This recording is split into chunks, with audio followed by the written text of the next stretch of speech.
Aakalain nyo mga idol na ang isa sa mga pinaka-veterano na players ng Lakers sa Summer League ngayong taon ay itong si Trey Jemison na. Entering na kasi yan sa kanyang pangatlong NBA season, pero sa mga hindi po nakakaalam, hindi po. Itong si Darius Bazley po ang pinaka-veteranong player sa parte ng Lakers Summer League team at magiging pang-anim na taon na po niya ito bilang isang NBA player or as a basketball pro in general. Kasama to sa dating young core ng OKC bago sila pumutok at magkampiyon. And bago rin dumating si J-Dub na humalili sa pwesto niya. Hindi siya nakasama sa isang NBA roster last year pero counted pa rin yun bilang 5th year niya as a pro. So pang-anim na taon niya na ngayon at kasalukuyan nga pong nag-audition siya dito sa Lakers. Solido rin po ang pinakita niya sa unang laro ng Summer League kahapon. Unahin na muna natin to pero yung game nila today mas maganda pa ang ginawa niya. Nagpakita siya ng good transition defense dito. Dahil 6'9 nga po itong si Bazley tapos medyo parang guard siya kumilos ay nakakapag-close out siya sa mga shooters mula sa labas. Ganda ng pagkakakontest niya sa tira ng kalaban dito, gamit na gamit yung haba niya. Pagka Vanderbilt din to no? Parehas kasi silang nasa 6'9 or 6'10 tapos mga kaliwete. Pero feel ko itong si Bazley ay mas may opensa kaysa kay Vando. Si Vando naman ay di hamak na mas malakas din dumepensa.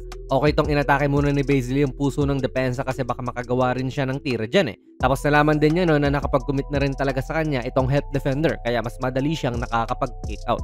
Kaya natin nasasabi na mas may opensa itong si Bazley kasi kapag si Vando yung nakakatanggap ng ganitong short roll mga idol, parang hindi niya alam yung gagawin niya sa bola. Pero dito kay Bazley, ayan, may mga ganyang galawan siya. Kinumpara pa pasensya na mga idol. All yan.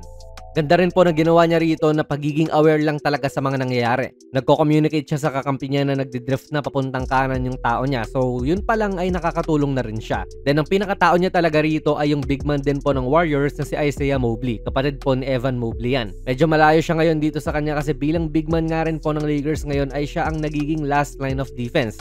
Kaya nag-shadow siya dito sa loob para if papasok man itong nagda-drive ay nandyan siya. Solid awareness din ang pinapakita niya at nung may nag-drive ulit, andyan muli siya para sumulubong na naman. Good versatility na kahit may pagka-wing player siya ay nagagawa niya yung role din ng big man kahit papaano. And feel ko talaga pwedeng may lugar sa Lakers yung parang ganito tulad kay Bazley na matangkad nga pero nakakabantay pa rin ng mga guards tulad dito. Hindi na kasi pwede papirmahin sa isang two-way contract tong si Bazley kasi masyado na siyang veterano para maging eligible sa isang two-way contract. Puno na rin kasi yung roster spot ng Lakers pero already better defender na itong si Bazley kaysa kay Rui. Hindi mo makikita ang ginagawa ni Rui to sa isang guard mga idol.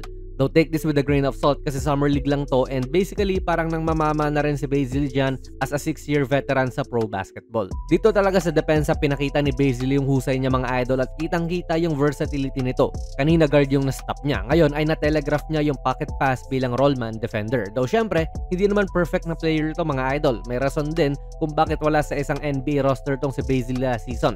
Kasi kung talagang malakas to, bakit hindi siya pinag-aagawan, di ba?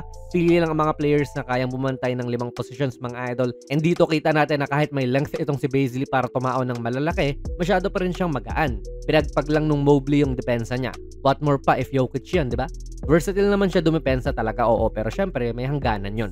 So gusto ko pa rin yung mga instincts niya like yung ganito mga close out. Nahahabol kasi niya talaga yan. Hindi tulad ng ibang mga players din ng LA na parang pinababayaan lang yung ganyan. Another block sa kanya, pangalawang jumper na ito na natapal niya. Basta nakikitaan ko siya na masipag siyang player mga idol. Lalo pa at masasabi mong veteran na rin siya sa NBA kahit na 25 years old pa lang siya. Clutch client din po kasi itong si Bazley mga idol, kaya may connection talaga to kina LeBron at Rich Paul. Pero nakita naman natin yung depensa niya, masipag din, mahaba at kung may roster spot lang sana ang LA ay hindi na masama na kunin siya if ever. Hindi nga lang siya shooter mga idol no, career 30.9% shooter lang siya from the outside at yun ang humahad lang din sa kanya na mapunta sa isang NBA roster. Pero kung kayo ang general manager nitong Lakers at kung may space pa ang LA, kukunin nyo ba itong si Darius Bazley mga idol? Ilagay nyo lang po ang inyong mga komento sa ating comment section. Kung nagustuhan nyo po ang ating video ay pakipindot na lang idol ng like button, mag-subscribe ka na rin sa ating channel. And ako nga pala si Jonas PB and as always, hanggang sa muli.